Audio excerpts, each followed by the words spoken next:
നമസ്കാരം. കേരളത്തിന്റെ രാഷ്ട്രീയ ഭൂമികയിൽ കഴിഞ്ഞ ദിവസം പ്രധാനപ്പെട്ട 2 ലിസ്റ്റുകളാണ് പുറത്തേക്ക് വന്നത്. ഒന്ന് CPMന്റെ സ്ഥാനാർത്ഥി പട്ടിക, 2 TP ചന്ദ്രശേഖരനെ കൊന്ന ഇരട്ട ജീവപര്യന്തം നേടിയ CPMകാരായ പ്രതികളുടെ പട്ടിക. യഥാർത്ഥത്തിൽ ഈ 2 കൂട്ടരും ഒന്നു തന്നെയാണ് കേട്ടോ. ഒരു കൂട്ടർക്ക് ജീവപര്യന്തം കിട്ടി, മറ്റേ കൂട്ടർക്ക് അത് കിട്ടിയില്ല എന്ന് മാത്രം. പക്ഷേ എല്ലാവരും CPM തന്നെ. എന്നുവെച്ചാൽ എല്ലാവരും നല്ല ഒന്നാന്തരം ക്രിമിനലോ ക്രിമിനൽ പശ്ചാത്തലമുള്ളവരോ ആണ്. ഇതിലൊരു കൂട്ടർ ഉറപ്പായും ജയിലിലേക്ക് പോകും, രണ്ടാമത്തെ കൂട്ടർ പാർലമെന്റിലേക്ക് പോകാൻ ആഗ്രഹിക്കുന്നു. പക്ഷേ ആഗ്രഹം നടക്കില്ല എന്ന് മാത്രം. അതാണ് ആകെയുള്ള ഒരു വ്യത്യാസം. ഇനി ശൈലജ ടീച്ചർ മത്സരിക്കുന്നത് വടകരയിലാണ്.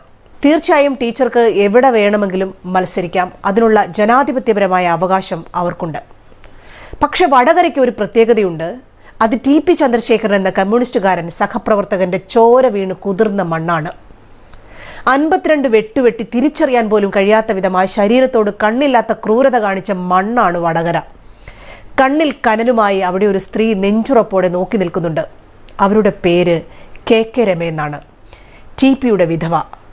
TP ചന്ദ്രശേഖരൻ കേസിലെ വിധി തെരഞ്ഞെടുപ്പിനെ ബാധിക്കില്ല എന്ന് ഒരു മനസാക്ഷിയുമില്ലാതെ പറഞ്ഞപ്പോൾ ടീച്ചറമ്മ എന്ന CPM ചമച്ചുവെച്ച അമ്മ ബിംബം ഉടഞ്ഞു വീണു. തൻ്റെ മകളുടെയോ സഹോദരിയുടെയോ പ്രായമുള്ള KK രമയുടെ കണ്ണുനീരിന് മുമ്പിൽ നിന്നുകൊണ്ടാണ് ടീച്ചർ പ്രതികളുടെ അപ്പീൽ പോകുന്നതിനെക്കുറിച്ച് അതിനെ ന്യായീകരിച്ച് സംസാരിച്ചത്.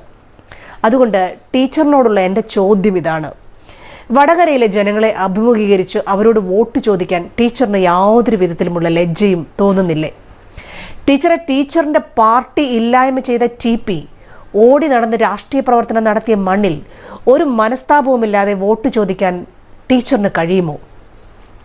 ഈ മണ്ഡലത്തിലൊഴികെ മറ്റേതൊരു മണ്ഡലത്തിലും CPM പ്രതിനിധിയായി ടീച്ചർ മത്സരിച്ചിരുന്നെങ്കിൽ അതിനൊരു അന്തസ്സുണ്ടായേനെ. കാരണം വടകര എന്ന CPM സൃഷ്ടിച്ച കൊലക്കളത്തിൽ KK രമയെ വിധവയാക്കിയ മണ്ണിൽ ഒരു സ്ത്രീയെ തന്നെ സ്ഥാനാർത്ഥിയായി മത്സരിപ്പിക്കുന്ന CPM സത്യത്തിൽ അന്നാട്ടിലെ മുഴുവൻ സ്ത്രീത്വത്തെയും അപമാനിക്കുകയാണ് ചെയ്തത്. ശിവൻകുട്ടിയെ പിടിച്ച് വിദ്യാഭ്യാസ മന്ത്രിയാക്കിയതിനേക്കാൾ വലിയ അശ്ലീലമാണത്.